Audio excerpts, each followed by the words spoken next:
देखिएगा गीता अध्याय नंबर 7 के 29 को पढ़ते हैं। ये देखिए श्रीमद् भगवत गीता अध्याय नंबर 7 का और श्लोक नंबर 29 यहां पर है। हम संस्कृत पढ़ेंगे, आराम से समझ लेंगे। जरा मरण मोक्षाय, जरा माने वृद्ध अवस्था, मरण माने मृत्यु, मोक्ष माने छुटकारे के लिए, माम आश्रित यतन्ति ये ते ब्रह्म तत्विदु कर्षणम अध्यात्म कर्म च अखिलम।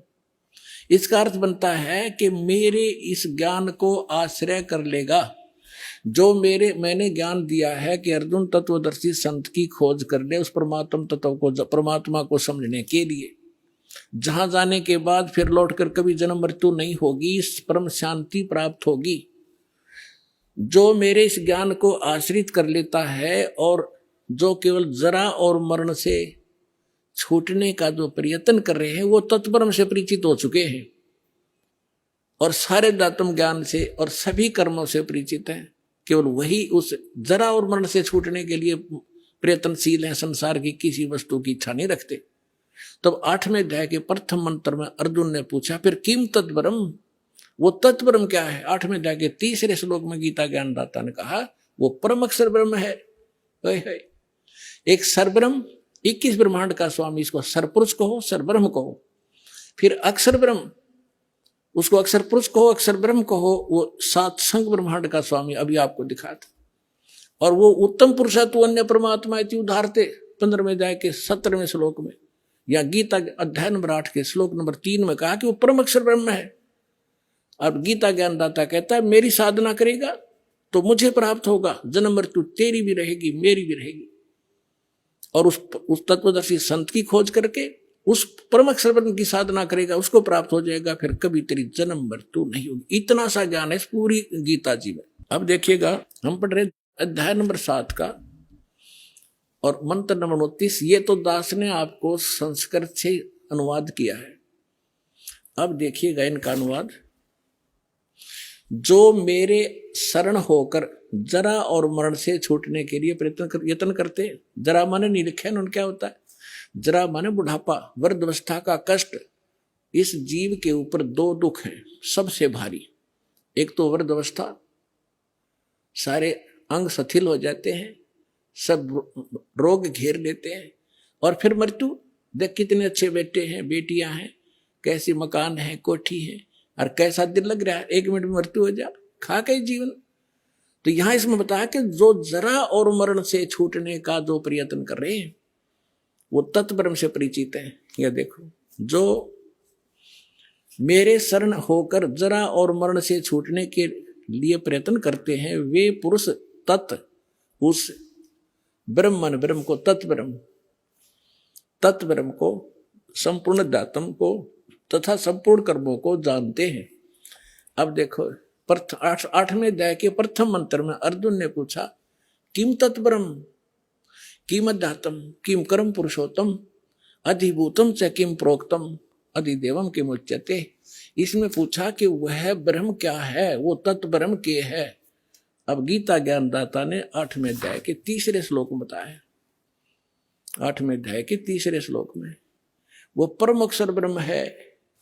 अपने आत्मा इतना गजब का ज्ञान इस अनमोल ग्रंथ में, अमर ग्रंथ में, गीता जी में। और ये नकली श्री कृष्ण जी ने सुप्रीम पावर बताते। श्री कृष्ण जी का था कि इसमें उल्लेख हो ना, गीता में की तो पूजा की विधि भी नहीं है, उसका कोई जिक्र भी नहीं है, सिर्फ 3 गुण बता दिए, रजगुण ब्रह्मा सतगुण विष्णु तम गुण शिव। अब गीता ज्ञानदाता कौन है? ये ब्रह्म है। ये ऐसे अलौकिक कर्म करता है, किसी के अंदर प्रवेश करके अपना ज्ञान दे देता है। अब ये जो दास आपको बताना चाहता है कि गीता ज्ञानदाता कहता है कि मेरी भक्ति करेगा तो मुझे प्राप्त होगा। 8वें अध्याय के 5 और 7 मंत्र में, 8वें अध्याय के 8, 9, 10 में इस परम अक्षर ब्रह्म के बारे में कहा है कि उसकी भक्ति करेगा तो उसको प्राप्त होगा। सीधी सी बात है। अब देखिएगा ये अध्याय नंबर 8 आप पढ़ रहे हैं, हमने 3 पढ़ दिया, 5 पढ़ेंगे। जो पुरुष अंत काल में भी मुझ को स्मरण करता हुआ शरीर को त्याग कर जाता है वह मेरे साथ मद भावम भावती, मद भावम याति, वो मेरे ही भाव में भावित रहता है। इसका अर्थ तो ये बनता है, इसमें कोई संशय नहीं। और सातवें में क्या कहा है, अब सातवें में कहा है कि इसलिए हे अर्जुन सब समय में मेरा स्मरण कर और युद्ध भी कर, मुझ में अर्पण किए हुए मन बुद्धि युक्त होकर निसंदेह मुझको ही प्राप्त होगा। अब देखो, गीता ज्ञान दाता कह रहा है कि यदि तू मेरी भक्ति करेगा तो युद्ध करना पड़ेगा तेरे को, यहां परम शांति नहीं हो सकती, क्योंकि जहां युद्ध है वहां शांति कैसे, और युद्ध में भी समरण जरूरी।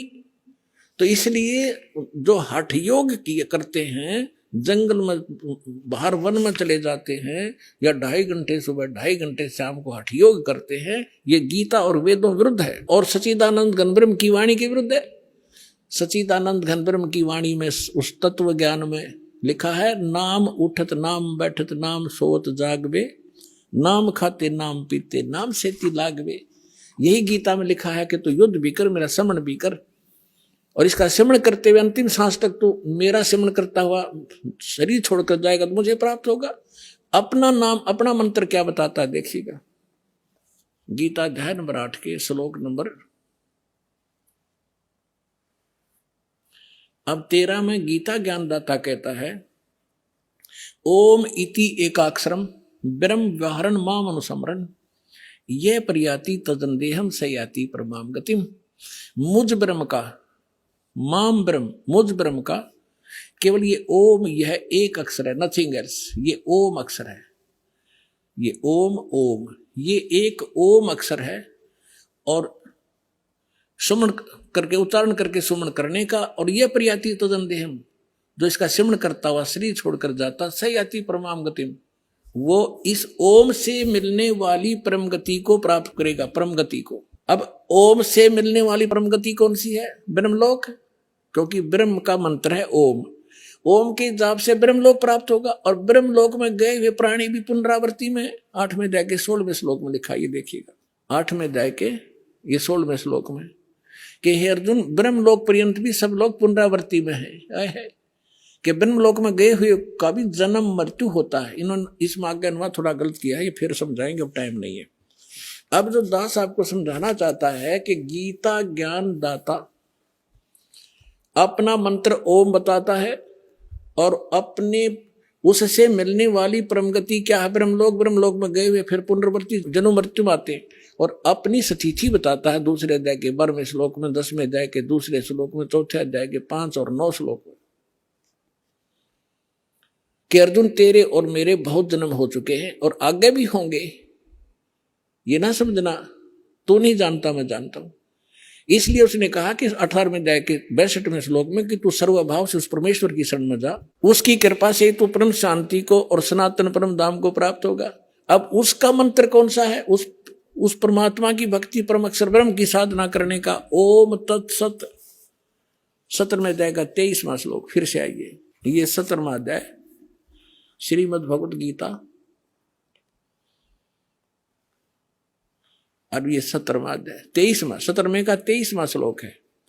ओम तत्सत इति निर्देश है ब्रह्मण है त्रिविध है समर्थ है ब्राह्मणा तेन वेदा च यगा विहिता पुरा।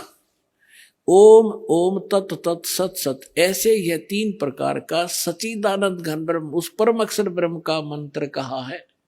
अब सच्चिदानंद घन ब्रह्म परम अक्षर ब्रह्म का मंत्र ओम तत्सत, उसको पाने का। ओम तो पुण्यात्मा सीधा है ब्रह्म अक्षर पुरुष का, और जो तत् है वो अक्षर पुरुष का, वो सांकेतिक कोड वर्ड दास के पास है, इस पृथ्वी विश्व में किसी के पास नहीं।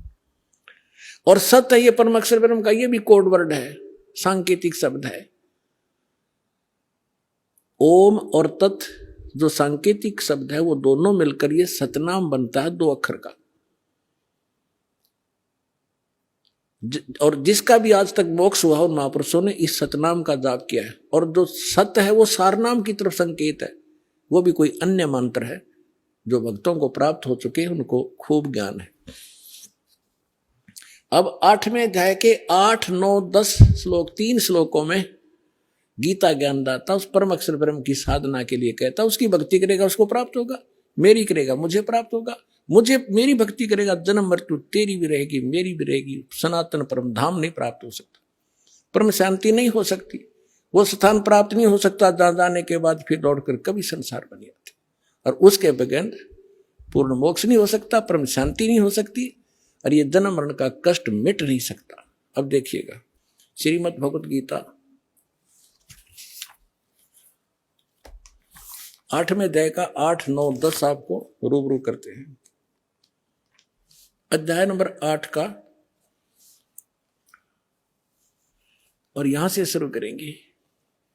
यहां तक तो इसने अपना बता दिया है कि हे अर्जुन, 7वें तक तो कि अर्जुन, इसलिए हे अर्जुन सब समय में मेरा स्मरण कर और युद्ध भी कर, इस प्रकार मुझ में अर्पण किए हुए मन भाव से युक्त होकर निसंदेह मुझको प्राप्त होगा। और फिर 8वें में क्या कहा है,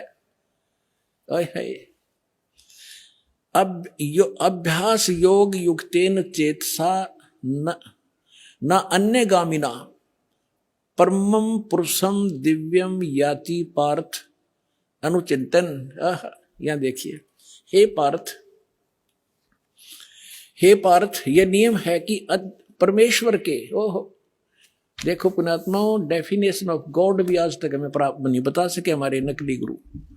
ये सरपुरुष है, ईश्वर ये अक्षर पुरुष है, और परमेश्वर इन सब से उत्तम परमेश्वर वो सच्चिदानंद घन ब्रह्म, वो परम अक्षर ब्रह्म है। अब यहां बता रहे हैं कि उस परमेश्वर के ध्यान, उसकी भक्ति करने से उसको प्राप्त होता है। देखिए, हे पार्थ, परमेश्वर के ध्यान के अभ्यास रूप योग से, ये नहीं, अभ्यास योग युक्तेन, जो मंत्र बताए हैं उनके अभ्यास करने से, और दूसरी ओर न जाने वाले चित्त से, यानी और कोई साधना नहीं करने वाला व्यक्ति, और निरंतर चिंतन करता हुआ परम दिव्य पुरुषम, परमम दिव्यम पुरुषम, परम प्रकाश रूप नहीं, परम दिव्य पुरुष को, अर्थात उस परमेश्वर को, परम अक्षर ब्रह्म को ही प्राप्त होता है। अब देखना 9वें में क्या कहा है। ये 8वां हमने पढ़ दिया, 9वां में, 8वें का 8वां पढ़ दिया, 9वां। यहां लिखा है कि यहां पर कवियम शब्द भी लिखा है, इसको अभी नहीं छेड़ेंगे, लंबा विषय बन जाएगा। जो इन्होंने इसका अर्थ कर दिया सर्वज्ञ, कवियम का अर्थ होता कबीर देव लिखना था। जो कबीर देव अनादि है, सबका नियंत्रता है, सूक्ष्म से भी अति सूक्ष्म और सबका धारण पोषण करने वाले अचिंत स्वरूप, सूर्य के सदृश नित्य चेतन आदित्य वर्णम साकार परमात्मा तेजो में शरीर युक्त, इसका अर्थ ये बनता है अविद्या से परे, अति परे, यानी जो इसको कोई नहीं जानता, सब उस सच्चिदानंद परमेश्वर का सेवन करता हुआ।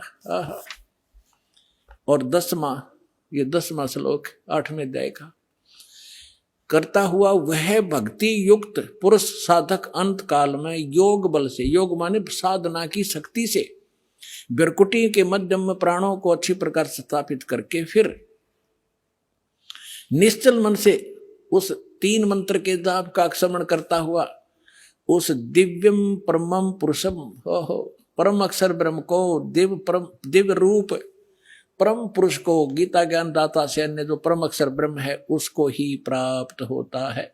अपना आत्मा